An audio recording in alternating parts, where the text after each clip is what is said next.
नमस्कार।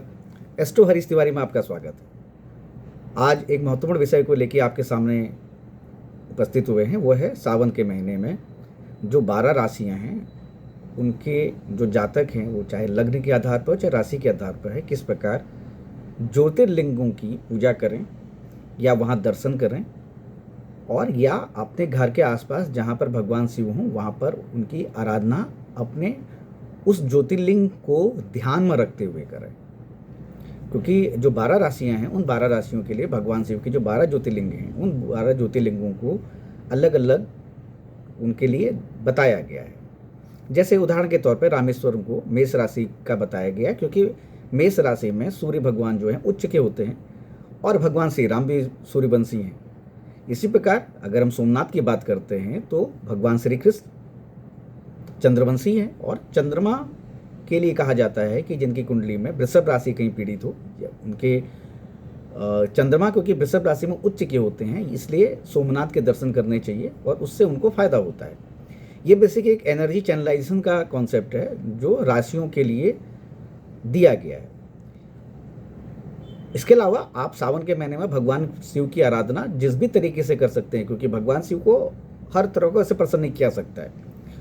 वहाँ पर ऐसा कोई नियम नहीं है कि आपको यही सब अर्पित करना है, लेकिन हाँ, सावन के महीने में खास तौर पर ये जल अर्पित करना चाहिए, गंगा जल अर्पित करना चाहिए, उनका अभिषेक करना चाहिए, रुद्राभिषेक करना चाहिए, उनको बेलपत्र अर्पित करना चाहिए, उनको धतूरा अर्पित करना चाहिए, भांगपत्र करना चाहिए। जो भी आपकी इच्छा हो आप उनको अर्पित कर सकते हैं। लेकिन हम ज्योतिषी तौर पर ये देखेंगे कि किस तरह से जो हमारी 12 राशियाँ हैं उनके लिए किसको भगवान शिव की आराधना अपनी राशि के आधार पर करना चाहिए। मैं आपको उदाहरण के तौर पे समझाता हूँ कि जैसे मान के चलिए कि जो कुंडली है वो कन्या लग्न की हो सकती है। अब कन्या लग्न की कुंडली में जो सिंह राशि है वो आएगी आपके 12 नंबर के भाव में।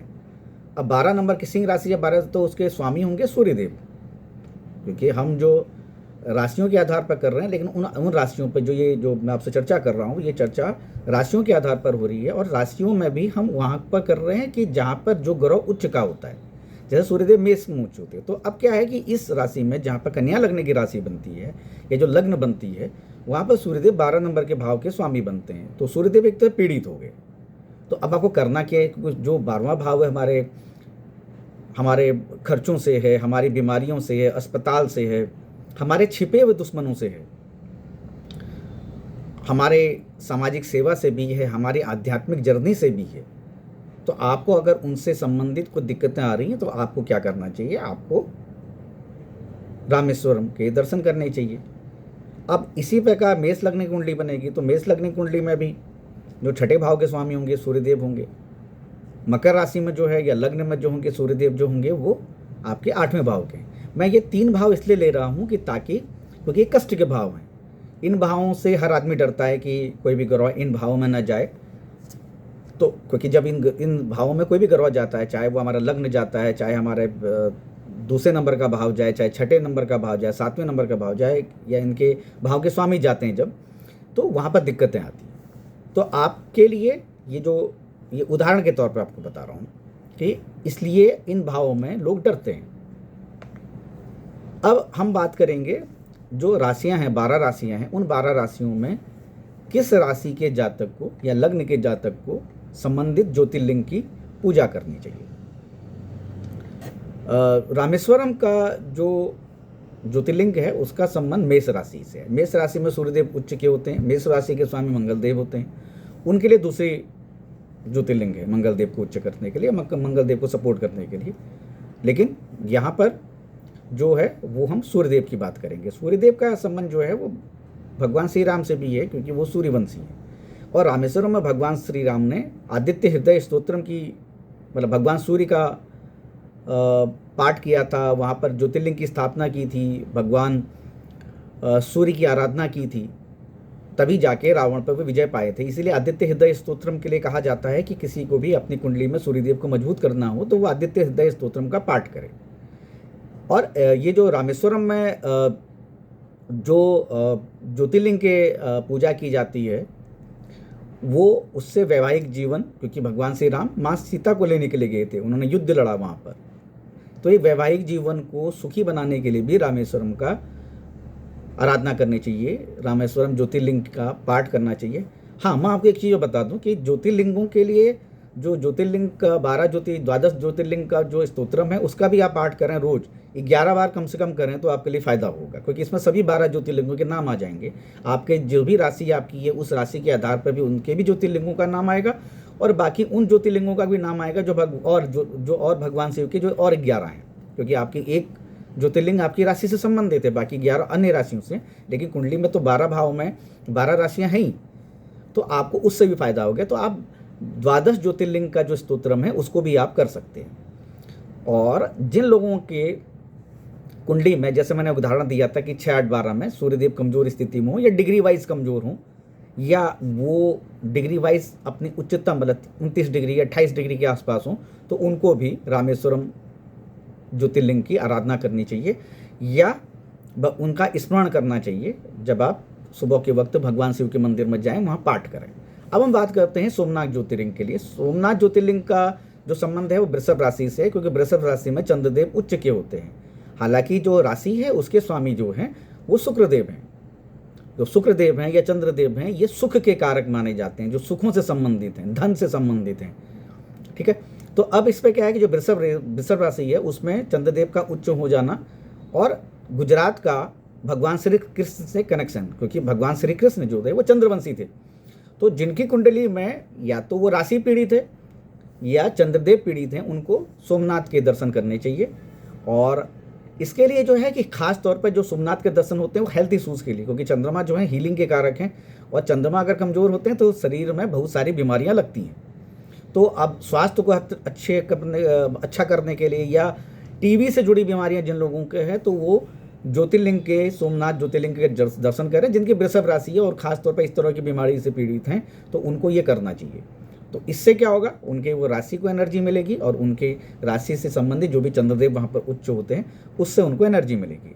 अब हम बात करेंगे बुद्धदेव को लेके। बुद्धदेव का जो संबंध है वो नागेश्वर ज्योतिर्लिंग से है, क्योंकि तीसरे भाव के स्वामी होते हैं, मिथुन राशि में जो आते हैं, तीसरे नंबर का राशि आती है, और तीसरे राशि में और तीसरे में राहु देव को उच्च का माना जाता है। कई क्लासिक्स में दूसरे भाव में दिया गया, कई क्लासिक्स में तीसरे भाव में दिया गया। तो हम तीसरे भाव को लेते हैं, तो जहाँ पर राहुदेव उच्च के होते हैं। तो और क्योंकि नागेश्वर है, क्योंकि राहु केतु जो है वो नाग के हिस्से माने जाते हैं, एक नाग के 2 पार्ट माने जाते हैं, और राहुदेव सिर वाला पार्ट माना जाता है। तो इसलिए कहा जाता है कि आप नागेश्वर ज्योतिर्लिंग के दर्शन करिए। और यहाँ पर क्योंकि जिनकी कुंडली में जो राहुदेव की महादशा गुजर रहे हैं, जिनके राहु पीड़ित हैं या राहु किसी 6, 12 के भाव में बैठे हुए हैं या उनको राहुदेव सपोर्ट नहीं कर रहे हैं, तो उनको ये करना चाहिए। हाँ, उनको क्या करना चाहिए, उनको जो मिथुन राशि के जातक हैं या मिथुन राशि के लग्न के जो जातक हैं उनको क्या करना चाहिए कि बिलपत्र अर्पित करें, समी के समी के पत्र अर्पित करें, गेंदे के फूल अर्पित करें। और ये बेसिकली क्या है कि इससे आपको उस ज्योतिर्लिंग की, भगवान शिव की कृपा प्राप्त होगी और ज्योतिर्लिंग की आपको वो एनर्जी मिलेगी, और इससे आध्यात्मिक जर्नी और पॉजिटिव एनर्जी के लिए आप इस्तेमाल कर सकते हैं। अब हम बात करते हैं कर्क राशि की। कर्क राशि का संबंध जो है ओमकारेश्वर ज्योतिर्लिंग से है। ओमकारेश्वर ज्योतिर्लिंग जो है ज्ञान, क्योंकि कर्क राशि में जो है वो देवगुरु बृहस्पति जो है उच्च के होते हैं, और ये ज्ञान से जुड़ा हुआ है, आध्यात्मिक जर्नी से जुड़ा हुआ है। तो आपके जिसकी कुंडली में गुरुदेव कहीं पर पीड़ित अवस्था में हैं या कर्क राशि के जो लॉर्ड हैं वो पीड़ित अवस्था में है चंद्रदेव, तो आपको क्या करना चाहिए, आपको जो ओमकारेश्वर ज्योतिर्लिंग के दर्शन करने चाहिए। और आप नहीं जा सकते हैं तो आप अपने घर पे जब भी स्मरण करें भगवान शिव का, 12 ज्योतिर्लिंगों का ध्यान कर रहे हैं या भगवान शिव के मंदिर में जाके आप पूजा आराधना करने के लिए जा रहे हैं, तो उस वक्त आप अपने कर्क राशि के जातक जो है ओमकारेश्वर ज्योतिर्लिंग के को स्मरण करें। और आपको बता दूं कि हर ज्योतिर्लिंग के हिसाब से अलग अलग पूरा पूजा का विधान है, तो आप उसके हिसाब से भी जो भी स्थानीय स्तर पर आपके मंदिर हैं वहाँ पर भी जाकर आप उस ज्योतिर्लिंग में संबंधित ज्योतिर्लिंग से, चाहे वो वृषभ राशि के लिए सोमनाथ का हो, नागेश्वर हो जो मिथुन राशि के लिए हो, कर्क राशि के लिए आपका ओंकारेश्वर हो, वहाँ पर जाके वो संबंधित ओंकार जो भी ज्योतिर्लिंग है उससे संबंधित जो भी पूजा का विधान है, क्योंकि भगवान शिव को तो आमतौर पर सब चीज़ें एक कॉमन चढ़ती हैं, कुछ अलग अलग चीज़ें हैं, वो विधान में वहाँ जाके वो कर सकते हैं। अब हम बात करते हैं सिंह राशि का। सिंह राशि का संबंध जो है वो है वैद्यनाथ के साथ, जो आपके झारखंड में स्थित है।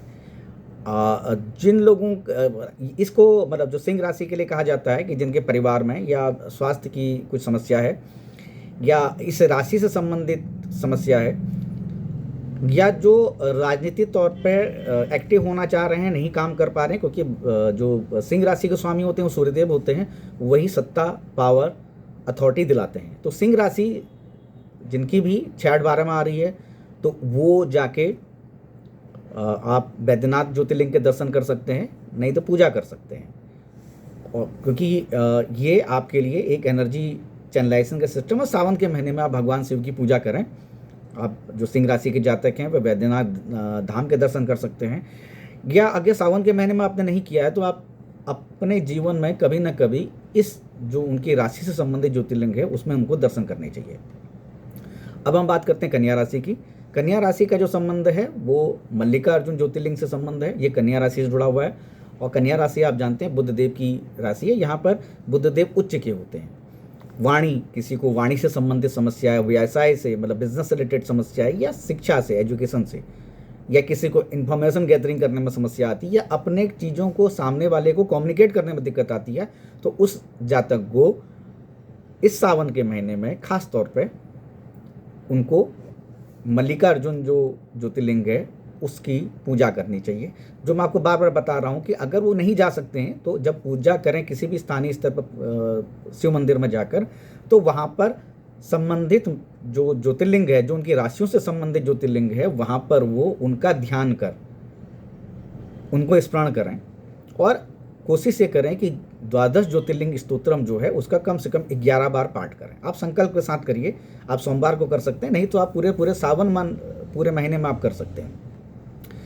और जो कन्या राशि के या लग्न के जातक हैं वो अगर ऐसा करते हैं तो उनको उनके बुधदेव मजबूत होंगे, उनकी राशि मजबूत होगी, उनकी लग्न मजबूत होगी। जिनकी लग्न कन्या है या राशि कन्या है वो लग्न मजबूत है कि लग्न मजबूत होगी या राशि मजबूत होगी तो उसके स्वामी मजबूत होंगे। तो इससे आपको सीधे तौर पर फायदा हो जाएगा। तो ये सावन के महीने में आपके लिए उपाय है। अब हम बात करते हैं तुला राशि की। तुला राशि में क्या होता है, शनिदेव जो होते हैं वो मजबूत होते हैं और तुला राशि के लिए जो पूजा करनी चाहिए वो महाकालेश्वर ज्योतिर्लिंग की करनी चाहिए। और आप जानते हैं कि शनिदेव को महाकाल कहा जाता है, समय, टाइम, और इसीलिए महाकालेश्वर में का संबंध जो है तुला राशि से। तुला राशि में शनिदेव उच्च के होते हैं और ये उज्जैन मन जो है महाकाल जो है उज्जैन में है। और इसको पूजा करने से जिन लोगों को ना असमय मृत्यु का भय रहता है या जीवन में बहुत सारे कष्ट ऐसे आते हैं जो मृत्यु तुल्य कष्ट हैं, वो चाहे सामाजिक तौर पर है, चाहे आर्थिक तौर पर हों, चाहे वो धन के तौर पर हों, चाहे वो पारिवारिक तौर पर होते हैं, इसको मृत्यु तुल्य कष्ट कहा जाता है। शरीर गया नहीं, मृत्यु नहीं हुई, शरीर का जो हिस्सा है वो शरीर में ही है, लेकिन इस जमीन पर ही है, इस पृथ्वी लोक पे ही है, लेकिन क्या है कि वो मृत्यु जैसा कष्ट भोग रहे हैं, शारीरिक तौर पर, मानसिक तौर पर, आर्थिक तौर पर, सामाजिक तौर पर। तो उनको क्या करना चाहिए, महाकालेश्वर ज्योतिर्लिंग के दर्शन करने चाहिए। और जिनकी तुला राशि है उनको तो खास तौर पर करना ही चाहिए। तो इससे अच्छा स्वास्थ्य और असमय मृत्यु जो होती है, जिन लोगों को अचानक होने वाली मृत्यु या हमेशा मृत्यु का भय रहता है, उनको तुला राशि के लिए महाकालेश्वर ज्योतिर्लिंग के दर्शन करने चाहिए और उनकी पूजा करनी चाहिए। और यह पूजा वैसे भी कर सकते हैं, जहाँ भी आप स्थानीय स्तर पर पूजा कर रहे हैं तो महाकाल को याद करें या महाकालेश्वर ज्योतिर्लिंग को याद करें और उसी आधार पर आप पूजा करें। अब बात करते हैं वृश्चिक राशि की। घृष्णेश्वर ज्योतिर्लिंग भी कहते हैं। तो ये ज्योतिर्लिंग जो है ये वृश्चिक राशि से जुड़ा हुआ है, मंगल देव और केतु देव से संबंधित है।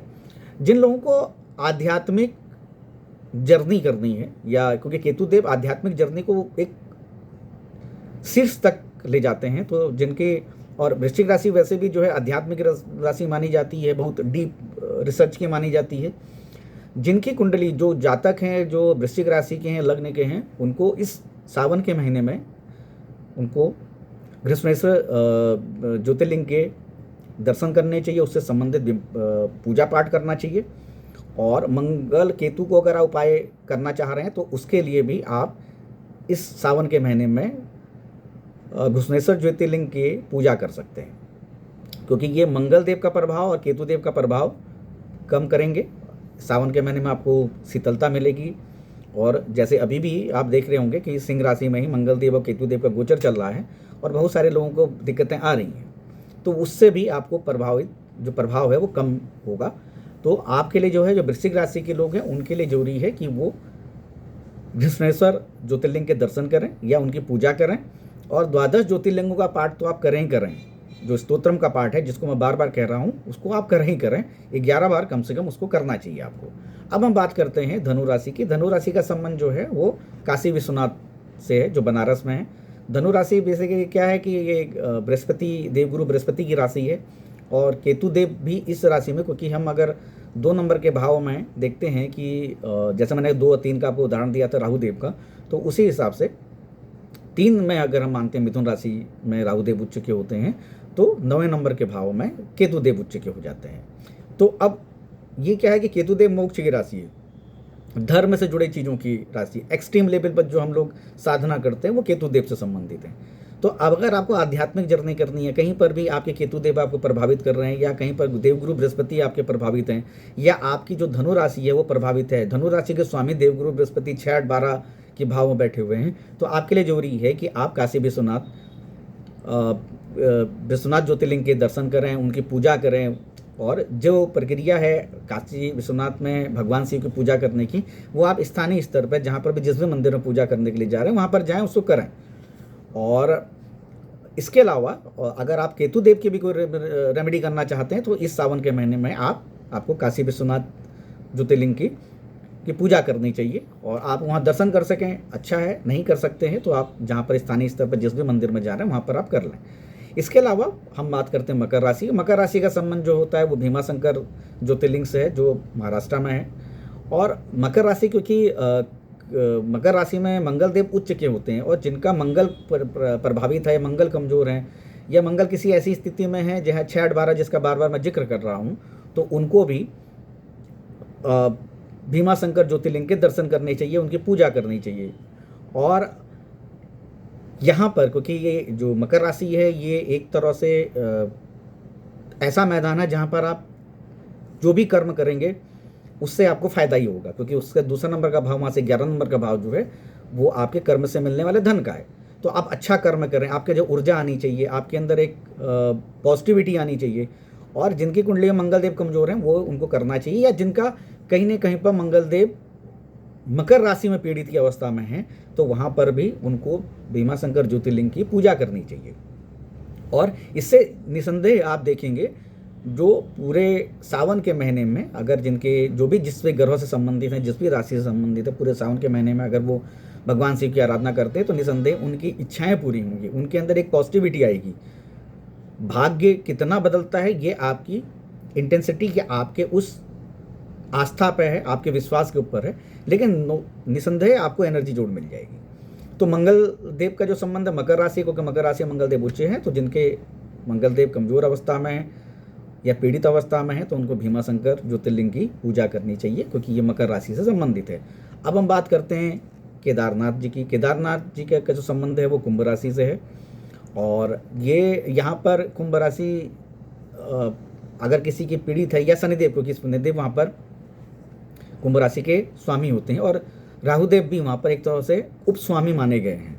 तो जो शनिदेव से पीड़ित हैं या राहुदेव से पीड़ित हैं, या जिनकी शनिदेव की महादशा चल रही है या जिनकी राहुदेव की महादशा चल रही है, उनके लिए जरूरी है कि वो केदारनाथ ज्योतिर्लिंग के पूजा करें, उनका दर्शन करें। और आजकल तो एक अच्छी चीज़ हो गई कि जितने भी ज्योतिर्लिंग हैं, जितने बड़े मंदिर हैं, वहाँ पर सुबह सुबह लाइव हो जाता है, तो आप लाइव देख सकते हैं। जो सुबह 4 बजे की या जो ब्रह्म मुहूर्त की पूजा होती है, उससे आप 1-1.5 घंटा उस पूजा का ध्यान कर सकते हैं, उस पूजा को देख सकते हैं। उस वक्त जो वहाँ जो भी अर्पित चीज़ हो रही है वो भी आप देख सकते हैं। आप मन में जैसे मान के चलिए कि आप किसी भी ज्योतिर्लिंग में नहीं जा पा रहे हैं, आप किसी भी ज्योतिर्लिंग में नहीं जा पा रहे हैं, और आप भगवान शिव को वो चीज़ अर्पित करना चाह रहे हैं, लेकिन आप देखें उनको आप जो लाइव हो रहा है उसमें देखें, और मन ही मन में ये उनको अपने मन से अर्पित करें। जो भी वहाँ पर अगर बेलपत्र अर्पित किए जा रहे हैं, चाहे उनको धतूरा अर्पित किया जा रहा है, चाहे उनको भांग का पत्ती अर्पित की जा रही है, उनको फूल अर्पित किए जा रहे हैं। आप ये भी हो सकते हैं कि आप भारत देश में हो, भारत देश के अलावा आप विदेश में हो सकते हैं, लेकिन आपकी इच्छा है तो आपको क्या करना चाहिए उस वक्त, आप शिव मानस पूजा भी कर सकते हैं।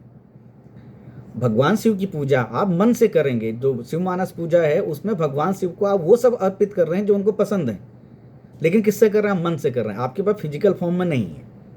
तो आप वो भी कर सकते हैं। तो मैं बात कर रहा था कुंभ राशि के लिए। कुंभ राशि के लिए जिनके राहुदेव पीड़ित हैं, जिनके शनिदेव पीड़ित हैं, या जिनकी महादशाएं चल रही हैं, जो जातक इनसे पीड़ित हैं, उनको केदारनाथ ज्योतिर्लिंग के दर्शन करने चाहिए। हाँ, मैं शिव मानस पूजा के विधान के बारे में अभी आपको बाद में बताऊंगा, क्योंकि पहले मीन राशि तक पूरा हो जाए, उसके बाद मैं आपको शिव मानस पूजा का बताऊंगा। त्र्यंबकेश्वर जो ज्योतिर्लिंग है ये बड़ा खास है, क्योंकि यहाँ पर ब्रह्मा विष्णु महेश एक साथ उनकी पूजा हुई है, वहाँ पर एक साथ स्थापित हुए हैं। तो जिन लोगों की मीन राशि है, और मीन राशि में क्या है कि शुक्रदेव जो हैं उच्च होते हैं, मतलब वो उनका उच्च भाव है, और शुक्रदेव जो हैं वो धन के कारक हैं, सुख के कारक हैं, जीवन में विलासिता जो भी चीज़ें होती हैं उससे जुड़े हुए हैं। इसके अलावा मोक्ष का भाव भी है। जिन लोगों के जीवन में विलासिता, आराम या सांसारिक सुखों का कमी है, तो उनको त्र्यंबकेश्वर ज्योतिर्लिंग के दर्शन करने चाहिए, उनकी पूजा आराधना करनी चाहिए। और जो जहाँ पर भी वो पूजा कर रहे हैं, जिस भी शहर में पूजा कर रहे हैं, जहाँ पर भी स्थानीय स्तर पर पूजा कर रहे हैं, उस संबंधित ज्योतिर्लिंग का उन लोगों को स्मरण करना चाहिए, पूजा का ध्यान करना चाहिए। और जो बार बार मैं आपसे कह रहा हूँ कि द्वादश ज्योतिर्लिंगों की स्तोत्रम का पाठ करना चाहिए, उससे सभी ज्योतिर्लिंग जितने भी हैं उन सबको एक साथ वो उनकी आराधना हो जाएगी, उनकी पूजा हो जाएगी। तो जो लोग जिनकी कुंडलियों में शुक्रदेव प्रभावित हैं, शुक्रदेव 6-8-12 के भाव में बैठे हुए हैं, या कष्ट के भाव में बैठे हुए हैं, या किसी खराब ग्रहों से प्रभावित हैं, या उनको जीवन में सुख नहीं मिल रहा है, तो वो इस सावन के महीने में जो 11 जुलाई से शुरू हो रहा है और 9 अगस्त तक चलेगा, उसमें वो त्र्यंबकेश्वर ज्योतिर्लिंग की ध्यान करें, उनकी पूजा करें और भगवान शिव की आराधना करें। और त्र्यंबकेश्वर में जो भी भगवान शिव को अर्पित किया जाता है स्थानीय स्तर पर, जो त्र्यंबकेश्वर में वहाँ पर कुछ विधान है, तो वो आप देखें और उसी हिसाब से उनको करें। अब मैं आपको बता रहा था कि शिव मानस पूजा का आप किस तरह से कर सकते हैं, क्योंकि बहुत सारे ऐसे लोग होंगे जो विदेश में होंगे, वहाँ पर भारत की तरह, हमारे देश की तरह आपको वो सब चीज़ें नहीं मिलेंगी जो पूजा आप कर सकते हैं। आपको हो भी सकता है कि मंदिर ही ना मिले वहाँ पर, तो आप क्या करें, तो आप भगवान शिव की पूजा शिव मानस पूजा कर लीजिए। भगवान आदि गुरु शंकराचार्य ने भगवान शिव के लिए एक पूजा की रचना की है, वो शिव मानस पूजा है। तो शिव मानस पूजा में क्या है कि आप भगवान शिव को आप स्मरण करते हैं, आप मन से स्मरण करते हैं, और उनको वो सब चीज़ अर्पित करते हैं जो उनको पसंद है, या उनकी पूजा में अर्पित दी जाती हैं, या उनको जो समर्पित की जाती है, उनको दिया जाता है, वो पूजा जो विधान है। तो आप वो शिव मानस पूजा आप और करीब 3 से 5 मिनट लगता है शिव मानस पूजा करने में। तो आप इस सावन के महीने में जहाँ पर भी, जिस भी देश में हो, जहाँ पर ये परिस्थितियाँ ना हो कि आप उनको वो सब चीज़ें अर्पित करें जो आपकी कामना है, तो आप शिव मानस पूजा को पढ़ें और उसको आप सुन सकते हैं। आप उसको कोशिश करें कि आप शिव मानस पूजा मन ही मन में करें। तो इससे क्या होगा कि जो भगवान शिव, ये सावन के महीने में जो एनर्जी है सावन की, क्योंकि सावन के महीने मैं आपको बता देता हूँ कि जो सावन का महीना है इसके जो स्वामी हैं, क्योंकि हमारे जितनी जो 6 ऋतुएं हैं उन 6 ऋतुओं के अलग अलग स्वामी हैं। तो सावन के जो स्वामी हैं वो चंद्रदेव हैं, और चंद्रमा हमारा मन है। और सावन के महीने में क्या होता है, सावन के महीने बरसात होती है। सावन के महीने में आप देखेंगे गर्मी के बाद सावन का महीना आता है, जब ग्रीष्म ऋतु जो समाप्त होती है, तब जाके हमारी वर्षा ऋतु स्टार्ट होती है। तो वर्षा ऋतु में क्या, सावन का महीना पहला आता है, फिर भाद्रपद आता है। तो सावन के महीने में आप देखेंगे जैसे ही वर्षा आती है वैसे ही सब लोग प्रफुल्लित होते हैं, अच्छा लगता है, गर्मी से निजात मिलती है, तो मन में एक अलग प्रकार की एनर्जी आती है। और ये चंद्रमा है, क्योंकि चंद्रमा हमारा मन है, तो मन हमको अच्छा लगता है, मन में चीज़ें अच्छी लगती हैं। तो आप इस सावन के महीने में भगवान शिव की शिव मानस पूजा भी कर सकते हैं, और इस भगवान शिव मानस की पूजा आप करेंगे तो आपके चंद्रदेव भी मजबूत होंगे इस सावन के महीने में खास तौर पे।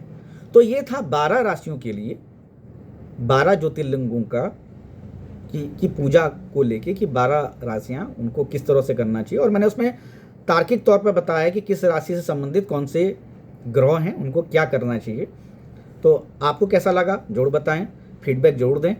और अगले एपिसोड में मैं पूरे सावन के महीने में 12 राशियों पर पड़ने वाले असर को लेके, जो 12 राशियां हमारी, उनको सावन के महीने में उनका भाग्य किस प्रकार के, उनका राशिफल जो है वो मैं लेके आऊँगा। तब तक के लिए नमस्कार। आपको मेरा वीडियो कैसा लगा, इसको आप फीडबैक जोड़ दें, अपने दोस्तों में शेयर करें, लाइक करें और कमेंट जोड़ दें। हमको मेरी खामियां बताएं, खूबियां बताएं, और आपको अच्छा लग रहा है तो दोस्तों में जोड़ के रहें। तो सावन के महीने के लिए आप ये रेमेडी करें, ये उपाय करें, तो आपको देखिएगा महादेव की कृपा और माँ आदि शक्ति की कृपा आपको 100% मिलेगी। नमस्कार, जय सिया राम।